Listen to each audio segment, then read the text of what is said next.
Another isle and another day enjoyed to the fullest on this new high road of the sky. Early the next morning, our great flying clipper ship lifted us once more into the sky. In 10 hours more, our silver wings sped us 1,508 miles from Wake to the picturesque tropical palm-covered Isle of Guam.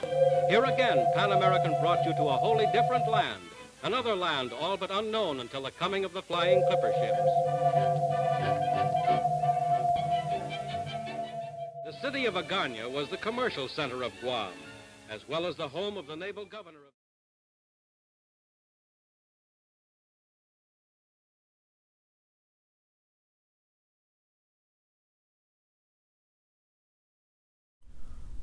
On December 8, 1941, the small garrison of around 400 United States Marines stationed on Guam faced off against invading Japanese infantry soldiers.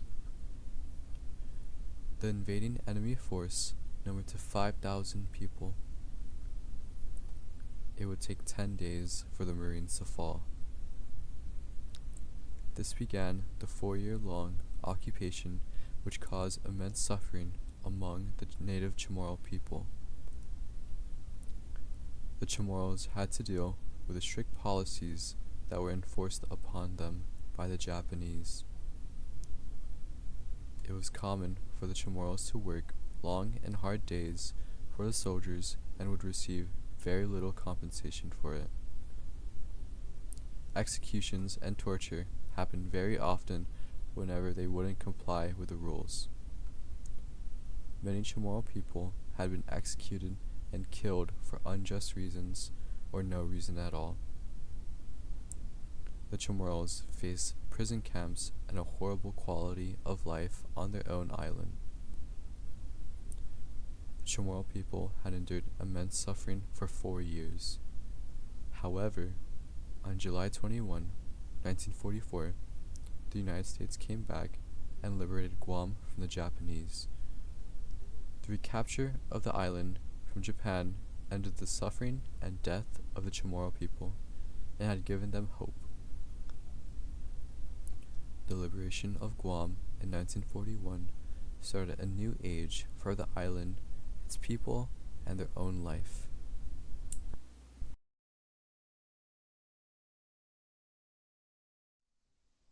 As the United States aided the healing of the Chamorros, they slowly began to spread their influence. The U.S. military would use Guam as a strategic point during World War II and the Cold War.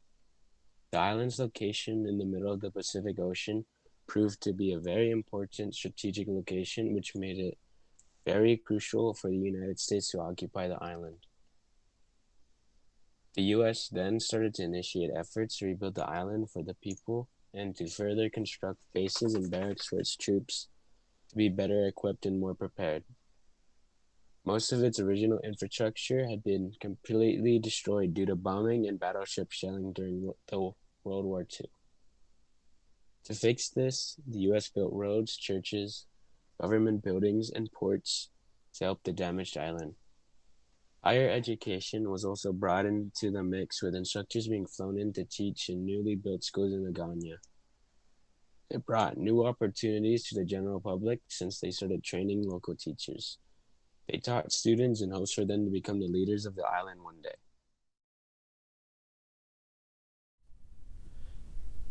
Things started looking up for the Chamorros. However, it did come at a great cost. The U.S. military would take a large amount of land from the Chamorros to build 3 military bases. The total space for these took up 29% of the island. Land in Jigo was taken to build Andersen Air Force Base. It was a very important base near the end of World War II. The U.S. used this base to store B-29s since they were in range of Japan. After the war, the base would still be an important location for future wars like the Cold War, the Korean War, and the Vietnam War. Andersen Air Force Base would prove to be crucial to the Vietnam War, as B-52 bombers would have to resupply in Guam. The only problem was that the land it was on didn't belong to them.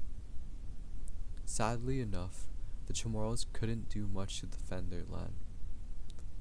They just had to let it happen and allow the US to occupy the land. As the influx of American personnel and their culture arrived on Guam, it made the Chamorros assimilate into American culture. Chamorro people started to sing English songs instead of Chamorro songs. They started wearing the same clothes, speaking the same language, and overall trying to fit in. The problem was that they were losing their own culture. People began to forget how to speak their own native language. They were too focused on trying to impersonate Americans and assimilate with their culture. With this trend, it was almost guaranteed that the future generations would end up forgetting the Chamorro heritage. The US would also harm the surrounding environments they occupied. It was common for fuel spills to happen from Navy vessels and aircraft, which would sink into the soil and cause long-lasting effects on the environment. Many hazardous materials were also improperly disposed, would end up leaking into bodies of water, which people would end up consuming. The United States' help with rebuilding Guam promoted further development.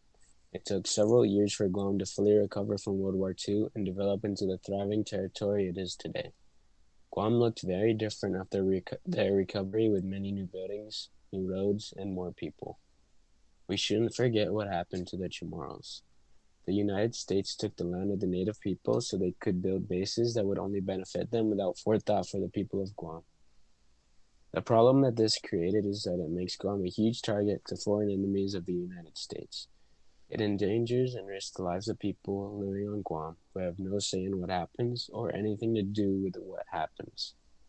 The military also damaged their surroundings with their chemical waste, which has a huge impact on the quality of the resources and land, since the Chamorros were the ones using it. Although the United States did contribute greatly to the advancement of Guam, the damage they've done to the island is permanent. The Chamorros were the first inhabitants on this island, and they should have a say on what happens.